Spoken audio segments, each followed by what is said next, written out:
Hello, Japan. I'm Alex Rodriguez. I'm back in Japan for the third time. So excited. First, I came in '96 with Major League Baseball All-Star Game. Then 2004 when the Yankees and Hideki Matsui and Derek Jeter came. Thank you so much for hosting me.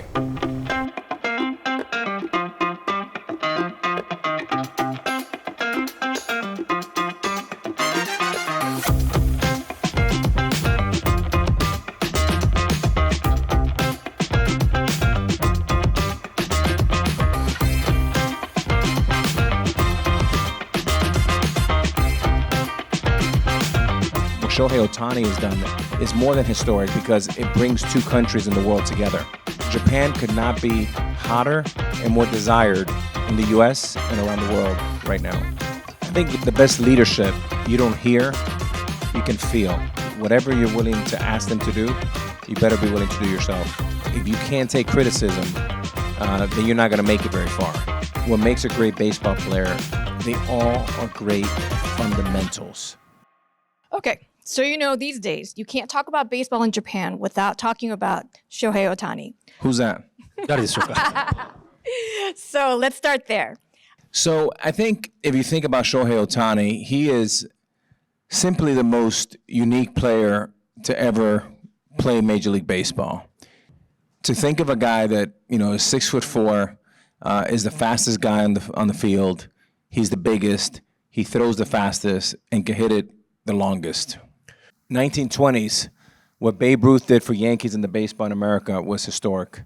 What Muhammad Ali did for boxing was historic. What Shohei Ohtani has done is more than historic because it brings two countries in the world together.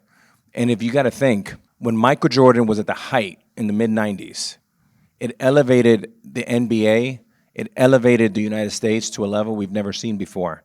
I think the same is true for Shohei Ohtani. So for the next Japanese crop of players that are coming, the multiple and the value has increased 10x. Because guess what every American team is saying? I want the next Shohei Ohtani. And the next Shohei Ohtani may be in 5th grade or in high school. But everyone that I talk to back home has 10x invested into more scouts here in Japan. Gonna go see more high school games, junior high games. So Japan could not be hotter and more desired in the US and around the world right now. So from a player's perspective, what influence have these Japanese players had on baseball? Well, you got to understand that baseball is America's pastime and is the pride and joy, a game that commenced almost 200 years ago. And as Japanese folks and the entire country, you should feel so proud of people like Ichiro, Matsui, and now Shohei Ohtani. Not only all three of them are champions and MVPs, but even more importantly, the way they comport themselves and conduct themselves and carry the flag for all of you so high.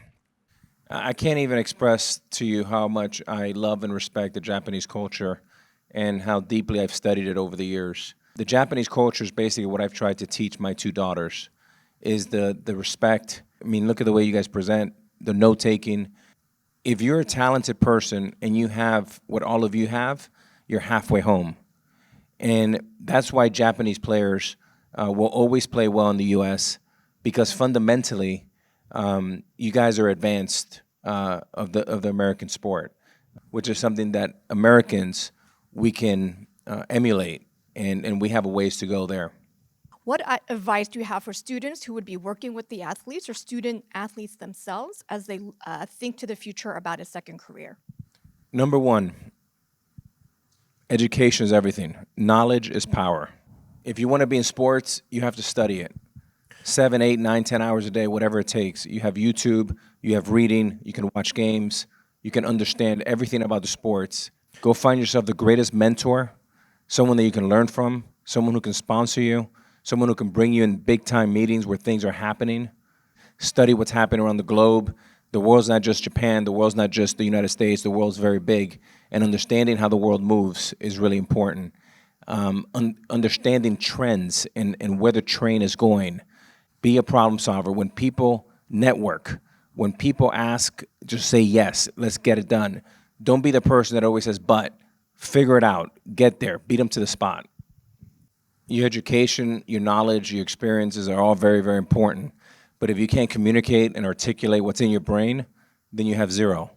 So Warren Buffett, my mentor, taught me this a long time ago. He goes, Alex, the best investment you can make is the investment in yourself. And an example of that is the ability to write, communicate, writing, and speaking. So could you tell us about your leadership style and any leadership advice you have for on and off the field? I think the best leadership, you don't hear, you can feel. Leadership means investing in other people. Leadership means being selfless. Leadership means that you care as much as your team members as they care about themselves. And when you can do that and they can buy into that, then and you can help their self-esteem grow 10, 20, 30%. The world has a self-esteem issue right now. And it's not just in America, but all around the world. And a lot of it is because of social media stuff and all the distractions. They call them distractions. I call them attractions. But it's really, really important when you have your team members and your mentees that look up to you, that you lead by example, but you help them with their self-esteem, and you can draft or create a view for their future that they don't see themselves. That's what my mentors did. They were life-changing. When I was 15 years old, my coach in high school said, Alex, you're going to be the number one pick in the draft. And I looked at him and I thought he was crazy. The best thing you can do is trust. If you don't have trust, you don't have anything. And honesty. And you have to be authentic.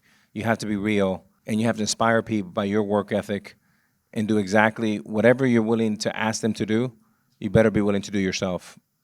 I think throughout your career, you've gone through a lot of criticism. And how did you deal with that criticism?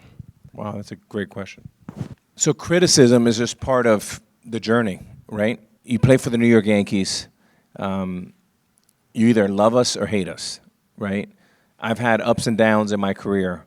And you got to stay the course, and you got to be consistent.